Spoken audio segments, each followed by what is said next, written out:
Meu professor disse que idade é apenas um número quando o confrontei sobre namorar minha colega de classe. 3 semanas depois, descobri que ele estava fazendo isso há 20 anos. Eu tinha 19 anos quando notei pela primeira vez algo errado entre o professor Silva e Ana da minha turma avançada de literatura. Ela sempre ficava depois da aula para ajuda extra, sempre conseguia extensões para tarefas que o resto de nós tinha que entregar no prazo. Imaginei que ela estava apenas com dificuldades no material, já que havia se transferido no meio do semestre de outro estado. Mas então, comecei a notar como ele a olhava durante as discussões em sala, como sua voz ficava mais suave quando a chamava, como encontrava desculpas para passar pela mesa dela e esbarrar em seu ombro. Isso me revirava o estômago, mas eu dizia a mim mesmo que estava imaginando coisas porque professores não fazem esse tipo de coisa. A primeira bandeira vermelha real veio durante nossa unidade sobre Romeu e Julieta, quando o professor Silva passou uma aula inteira defendendo o relacionamento deles contra o que chamou de preconceitos modernos sobre diferenças de idade. Ele continuava enfatizando como Julieta era madura para sua idade e como o amor verdadeiro transcende expectativas sociais sobre parcerias apropriadas. A maioria da turma parecia desconfortável, mas ninguém disse nada, porque ele era o professor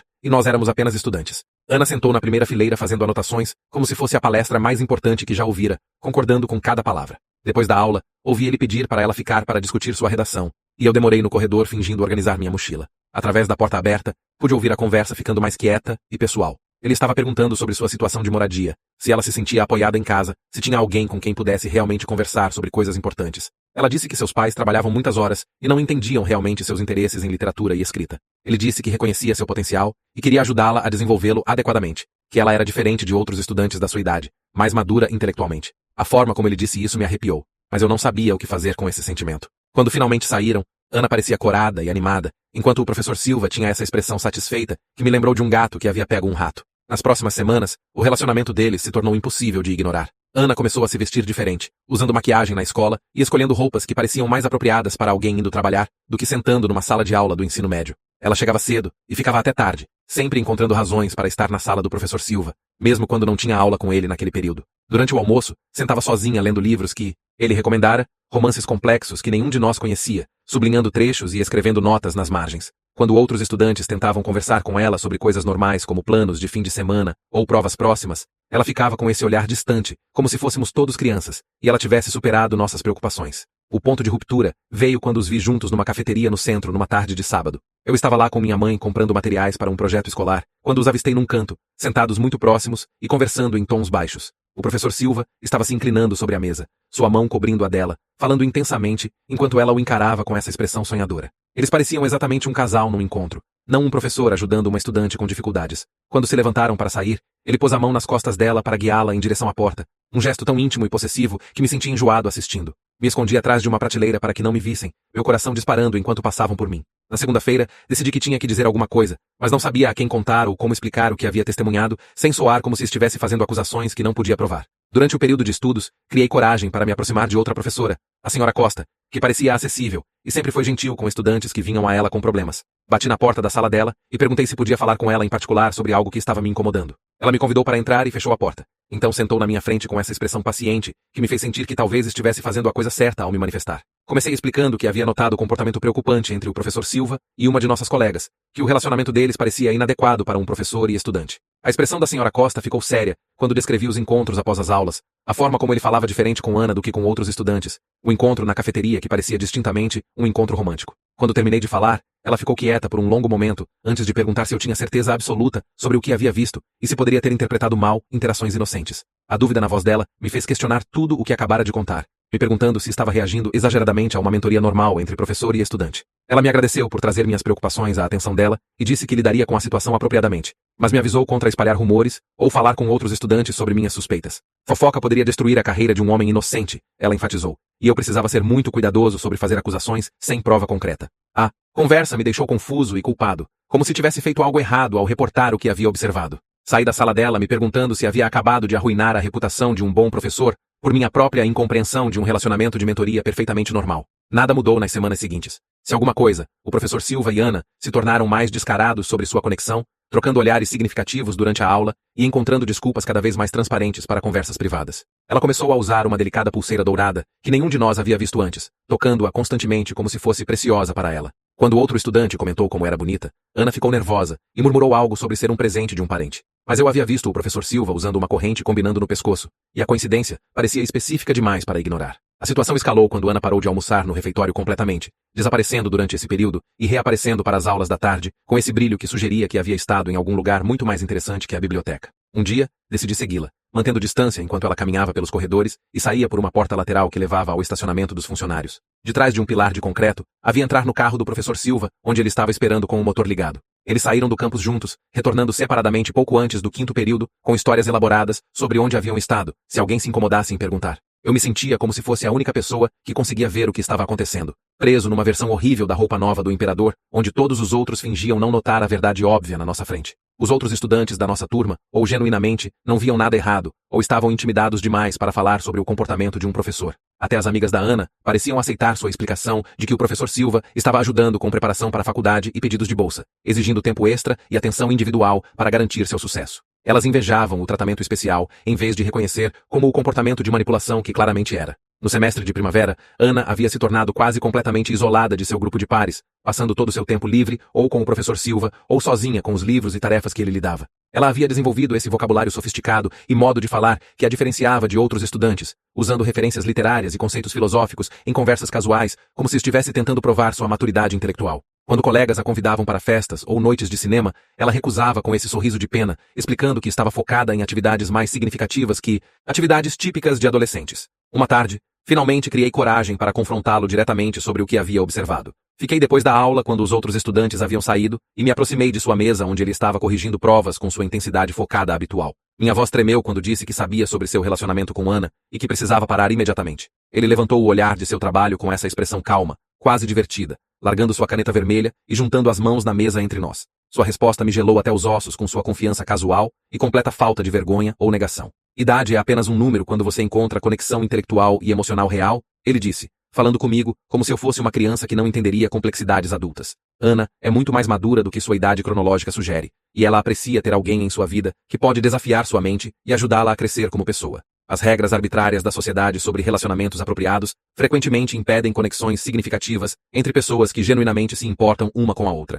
Ele explicou isso como se estivesse me ensinando uma lição valiosa sobre o mundo, sua voz assumindo o mesmo tom professoral que usava durante discussões de literatura, quando queria ter certeza de que entendíamos temas importantes. Disse a ele que o que estava fazendo era ilegal e prejudicial, que Ana ainda era menor de idade, e ele estava numa posição de autoridade sobre ela. Sua expressão endureceu e ele se levantou de sua mesa, se aproximando até estar me dominando de uma forma que pareceu deliberadamente intimidante. Ele me lembrou que eu estava fazendo acusações sérias contra um professor respeitado, baseado em nada mais que ciúme e mal-entendido. Talvez eu estivesse chateado por não estar recebendo o mesmo nível de atenção individual, ele sugeriu. Ou talvez estivesse confuso sobre a natureza de relacionamentos de mentoria, porque nunca havia experimentado um eu mesmo. A conversa terminou com ele me avisando para ser muito cuidadoso sobre espalhar rumores maliciosos que poderiam destruir sua reputação e carreira. Acusações falsas tinham consequências, ele enfatizou. E eu precisava pensar seriamente se queria ser responsável por arruinar a vida de um homem inocente por causa de minhas próprias concepções erradas. Ele se sentou de volta e retornou à correção como se nossa conversa nunca tivesse acontecido, me dispensando com o tipo de indiferença fria que deixou claro que não estava preocupado com minhas ameaças ou meu conhecimento de seu comportamento.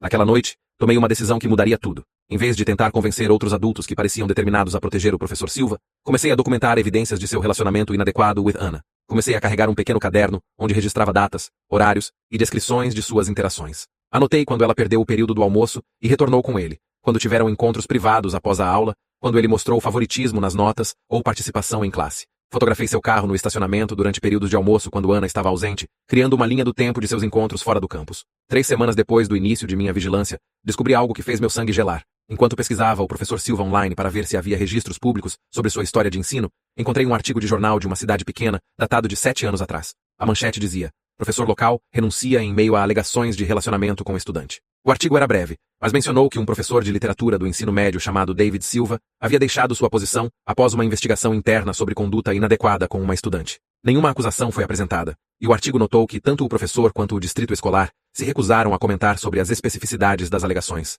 Passei horas procurando mais informações, usando diferentes termos de busca e cavando através de sites de arquivo de notícias e postagens de redes sociais. O que encontrei pintou um quadro perturbador de um homem que havia estado se movendo de escola em escola, deixando para trás um rastro de relacionamentos inadequados com estudantes. Em uma cidade, pais preocupados haviam começado uma petição exigindo sua remoção após rumores circularem sobre seu comportamento com múltiplas estudantes. Em outra, um fórum local tinha posts de ex-alunos avisando estudantes mais jovens para evitar ficar sozinhos com ele. O padrão era consistente, datando quase 2 décadas. A descoberta mais arrepiante veio quando encontrei uma foto de anuário de sua primeira posição de ensino, em 1999. Ele parecia exatamente o mesmo que agora, o que significava que havia estado aperfeiçoando seu comportamento predatório por mais de 20 anos. A inscrição sob sua foto dizia: futuro patrocinador do clube de autores. E me perguntei quantas jovens escritoras ele havia manipulado ao longo dos anos, com promessas de mentoria e orientação literária. Quantas Anas havia antes dela, jovens mulheres cujos sonhos e aspirações ele explorou para ganhar sua confiança e submissão. Armado com essas informações, decidi entrar em contato com algumas de suas ex-estudantes diretamente. Através de redes sociais, consegui contatar 3 mulheres que haviam frequentado escolas onde o professor Silva havia ensinado anteriormente. 2 delas responderam às minhas mensagens, e o que me contaram confirmou meus piores medos sobre seu padrão sistemático de abuso. A primeira mulher, agora na casa dos 30, descreveu ser manipulada por ele quando tinha 16 anos. Ele a havia convencido de que o relacionamento deles era especial e secreto, a cobrindo com atenção e presentes, enquanto gradualmente a isolava de amigos e família que poderiam interferir. A segunda mulher tinha uma história similar, embora sua experiência tivesse ocorrido numa escola diferente 5 anos depois. Ela me disse que o professor Silva havia usado exatamente as mesmas táticas com ela que eu estava testemunhando com Ana, até os encontros na cafeteria e os livros sofisticados que recomendava para fazê-la sentir madura, além de seus anos. Ambas as mulheres expressaram arrependimento por nunca terem reportado seu comportamento, temendo que não acreditassem nelas ou que de alguma forma tivessem trazido isso sobre si mesmas ao aceitar sua atenção e presentes. O que mais me impressionou sobre suas histórias foi como calculada e deliberada sua abordagem havia sido. Esses não eram lapsos momentâneos de julgamento ou casos de atração inadequada que haviam espiraldo fora de controle. Este era um predador metódico que havia refinado suas técnicas ao longo de décadas, aprendendo de cada experiência como melhor manipular jovens mulheres vulneráveis em relacionamentos que eram jovens demais para entender ou consentir significativamente. Ele mirava estudantes que eram isoladas, academicamente talentosas, mas socialmente inseguras, frequentemente de situações familiares problemáticas, onde desejavam atenção e validação de adultos. Na manhã seguinte, fui para a escola com impressões de cada artigo que havia encontrado, capturas de tela de minhas conversas com suas ex-vítimas e documentação detalhada de seu comportamento atual com Ana. Em vez de abordar outro professor ou administrador que poderia descartar minhas preocupações novamente, caminhei direto para o escritório principal e pedi para falar com o diretor imediatamente. Quando sua secretária disse que ele estava numa reunião, disse a ela que era uma emergência envolvendo segurança estudantil e que esperaria o tempo que fosse necessário para falar com ele pessoalmente. O diretor Santos finalmente concordou em me ver após me manter esperando por 40 minutos, claramente irritado por ser interrompido pelo que assumiu ser uma reclamação menor de estudante. Sua atitude mudou dramaticamente quando coloquei minha pesquisa em sua mesa e comecei a explicar o que havia descoberto sobre a história do professor Silva. Enquanto lia os artigos e olhava as evidências que havia compilado, seu rosto empalideceu e suas mãos começaram a tremer ligeiramente. Ele me pediu para sentar e ligou para sua secretária para cancelar seus compromissos restantes da manhã. Pelas próximas 2 horas, passamos por cada pedaço de evidência que havia reunido com o diretor Santos, tomando notas detalhadas e fazendo perguntas específicas sobre datas, horários e locais dos incidentes que havia documentado. Ele pareceu particularmente perturbado pelo padrão do comportamento do professor Silva, através de múltiplas escolas, e o fato de que distritos escolares aparentemente haviam permitido que ele renunciasse silenciosamente em vez de enfrentar consequências por suas ações. Quando terminei de apresentar meu caso, ele me agradeceu por minha coragem em me manifestar, e me assegurou que ação imediata seria tomada para proteger Ana e investigar as alegações completamente. O primeiro passo foi remover o professor Silva da sala de aula enquanto a investigação prosseguiu. O diretor Santos ligou para o escritório do distrito para reportar a situação e solicitar uma reunião de emergência com o superintendente e conselho legal. Dentro de 2 horas, o professor Silva foi chamado ao escritório principal e informado que estava sendo colocado em licença administrativa, pendente investigação de alegações sérias sobre conduta inadequada com estudantes. Suas credenciais de ensino foram suspensas imediatamente e ele foi escoltado do prédio pelo pessoal de segurança do distrito. A velocidade da resposta me chocou, especialmente após minha experiência anterior com a reação desdenhosa da senhora Costa às minhas preocupações. O diretor Santos explicou que a documentação que eu havia fornecido não deixou escolha ao distrito senão agir imediata e decisivamente. A evidência do padrão de comportamento do professor Silva, através de múltiplas escolas, criou questões de responsabilidade que exigiam intervenção imediata. Além disso, a situação atual com Ana apresentava um risco contínuo à segurança estudantil que não podia ser ignorado ou tratado apenas com disciplina interna. A reação da Ana ao desaparecimento súbito do professor Silva foi de partir o coração testemunhar. Ela parecia completamente perdida e confusa, perguntando a outros professores onde ele estava e quando retornaria à classe. Seu desempenho acadêmico imediatamente começou a sofrer, enquanto lutava para se concentrar em tarefas sem sua atenção e elogio constantes. Durante períodos de almoço, sentava sozinha na biblioteca, parecendo devastada, não mais interessada nos livros sofisticados que ele havia recomendado ou nas atividades intelectuais que anteriormente haviam consumido seu tempo. 2 dias após a remoção do professor Silva, A detetive Linda Martins, do escritório do xerife do condado, chegou à escola para entrevistar estudantes que haviam estado em suas classes. A investigação havia se expandido além do distrito escolar para incluir possíveis acusações criminais por seu comportamento com Ana e possivelmente outros estudantes. A detetive Martins falou comigo primeiro, já que eu era quem havia trazido as alegações à frente e tinha a documentação mais abrangente de sua conduta inadequada. A entrevista durou mais de 3 horas, durante as quais a detetive Martins passou por cada detalhe de minha evidência e me pediu para esclarecer incidentes específicos e cronogramas. Ela estava particularmente interessada nos encontros fora do campus que havia documentado e os presentes que observei ele dar a Ana. Ela explicou que estes poderiam constituir evidência de comportamento de manipulação e potencialmente conduta sexual criminosa, dependendo de que outras evidências a investigação descobrisse. Minhas fotografias e notas detalhadas foram inseridas no arquivo oficial do caso como evidência. Ana foi entrevistada separadamente pela detetive Martins e uma assistente social de serviços de proteção à criança. A entrevista ocorreu no escritório do distrito, em vez da delegacia, para torná-la menos intimidante para ela. Depois, Ana não retornou à escola pelo resto daquela semana. Seus pais a haviam removido das aulas enquanto processavam o que haviam aprendido sobre seu relacionamento com o professor Silva e arranjaram aconselhamento para ajudá-la a entender e lidar com o que havia acontecido com ela. A investigação avançou rapidamente, uma vez que a aplicação da lei se envolveu. A detetive Martins obteve mandados de busca para os dispositivos pessoais do professor Silva, computador emitido pela escola e sala de aula, descobrindo um tesouro de evidências que pintou um quadro perturbador de seu comportamento predatório. Seu telefone continha centenas de mensagens de texto com Ana, que se tornaram cada vez mais inadequadas ao longo do tempo, começando com discussões acadêmicas e gradualmente escalando para conteúdo romântico e sexual. Ele havia estado sistematicamente manipulando ela por meses, usando táticas de manipulação clássicas para normalizar a progressão de seu relacionamento. Ainda mais perturbadores eram os arquivos que a detetive Martins encontrou em seu computador pessoal. Ele tinha notas detalhadas sobre múltiplos estudantes através de várias escolas, rastreando suas informações pessoais, situações familiares, desempenho acadêmico e vulnerabilidades psicológicas. Os arquivos se liam como notas de caça com observações sobre quais estudantes poderiam ser suscetíveis à sua manipulação e estratégias detalhadas para abordá-los. Alguns arquivos continham fotografias de estudantes tiradas sem seu conhecimento, junto com detalhes pessoais sobre seus horários e hábitos. A evidência do computador revelou que Ana era apenas a mais recente numa longa linha de vítimas, abrangendo toda a carreira do professor Silva.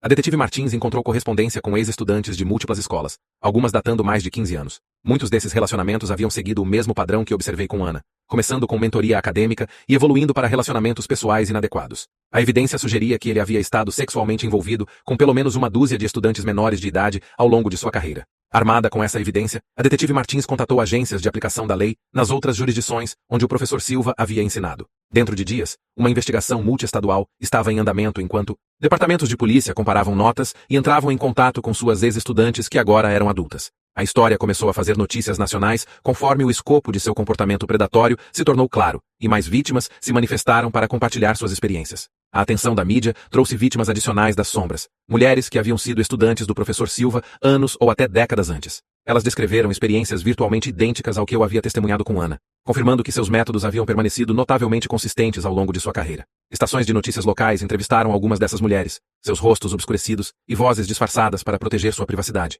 Mas suas histórias eram de partir o coração similares em seus detalhes de manipulação e abuso de confiança. Like o vídeo se você quer que eu continue fazendo esse tipo de conteúdo e me siga para mais histórias como essa. Se você gostou da nossa história, considere-se se inscrever no canal para acompanhar nosso trabalho e, se possível, deixe o like.